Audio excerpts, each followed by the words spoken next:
प्रेरक कहानी एक। बुद्ध और चक्षुपाल। एक बार भगवान बुद्ध जेतवन विहार में रह रहे थे। भिक्षु चक्षुपाल भगवान से मिलने के लिए आए थे। उनके आगमन के साथ उनकी दिनचर्या, व्यवहार और गुणों की चर्चा भी हुई। भिक्षु चक्षुपाल अंधे थे। एक दिन विहार के कुछ भिक्षुओं ने कुछ मरे हुए कीड़ों को चक्षुपाल की कुटी के बाहर पाया और उन्होंने चक्षुपाल की निंदा करनी शुरू कर दी कि उन्होंने इन जीवित प्राणियों की हत्या की। भगवान बुद्ध ने निंदा कर रहे उन भिक्षुओं को बुलाया और पूछा कि क्या तुमने भिक्षु को कीड़े मारते हुए देखा है? उन्होंने उत्तर दिया, नहीं। इस पर भगवान बुद्ध ने उन साधकों से कहा कि जैसे तुमने उन्हें कीड़ों को मारते हुए नहीं देखा, वैसे ही चक्षुपाल ने भी उन्हें मरते हुए नहीं देखा और उन्होंने कीड़ों को जानबूझकर नहीं मारा है, इसलिए उनकी भर्त्सना करना उचित नहीं है। भिक्षुओं ने इसके बाद पूछा कि चक्षुपाल अंधे क्यों हैं? उन्होंने इस जन्म में अथवा पिछले जन्म में क्या पाप किए? भगवान बुद्ध ने चक्षुपाल के बारे में कहा कि वे पूर्व जन्म में एक चिकित्सक थे। एक अंधी स्त्री ने उनसे वादा किया था कि यदि वे उसकी आंखें ठीक कर देंगे तो वह और उसका परिवार उनके दास बन जाएंगे। स्त्री की आंखें ठीक हो गईं, पर उसने दासी बनने के भय से यह मानने से इनकार कर दिया। चिकित्सक को तो पता था कि उस स्त्री की आंखें ठीक हो गई हैं। वह झूठ बोल रही है। उसे सबक सिखाने के लिए या बदला लेने के लिए चक्षुपाल ने दूसरी दवा दी। उस दवा से महिला फिर अंधी हो गई। वह कितना ही रोई पीटी, लेकिन चक्षुपाल जरा भी नहीं पसीजा। इस पाप के फलस्वरूप अगले जन्म में चिकित्सक को अंधा बनना पड़ा। प्रेरक कहानी दो। परिश्रम और धैर्य।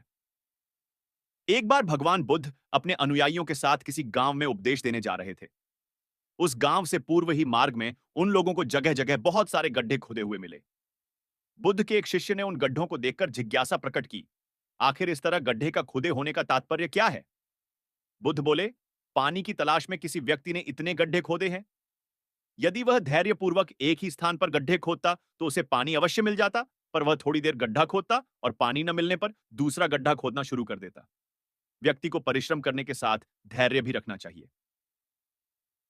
प्रेरक कहानी तीन। अमृत की खेती। एक बार भगवान बुद्ध भिक्षा के लिए एक किसान के यहां पहुंचे। तथागत को भिक्षा के लिए आया देखकर किसान उपेक्षा से बोला, श्रमण, मैं हल जोतता हूं और तब खाता हूं। तुम्हें भी हल जोतना और बीज बोना चाहिए और तब खाना खाना चाहिए। बुद्ध ने कहा, महाराज, मैं भी खेती ही करता हूं। इस पर किसान को जिज्ञासा हुई और वह बोला, मैं न तो तुम्हारे पास हल देखता हूं, न बैल और ना ही खेती का स्थल। तब आप कैसे कहते हैं कि आप भी खेती ही करते हो?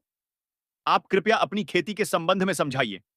बुद्ध ने कहा, महाराज, मेरे पास श्रद्धा का बीज, तपस्या रूपी वर्षा और प्रजा रूपी जोत और हल है। पाप भीरुता का दंड है, विचार रूपी रस्सी है, स्मृति और जागरूकता रूपी हल की फाल और पेनी है।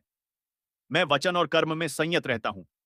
मैं अपनी इस खेती को बेकार घास से मुक्त रखता हूं और आनंद की फसल काट लेने तक प्रयत्नशील रहने वाला हूं। अप्रमाद मेरा बैल है जो बाधाएं देखकर भी पीछे मुंह नहीं मोड़ता है। वह मुझे सीधा शांति धाम तक ले जाता है। इस प्रकार मैं अमृत की खेती करता हूं। प्रेरक कहानी चार। दान की महिमा। भगवान बुद्ध का जब पाटलिपुत्र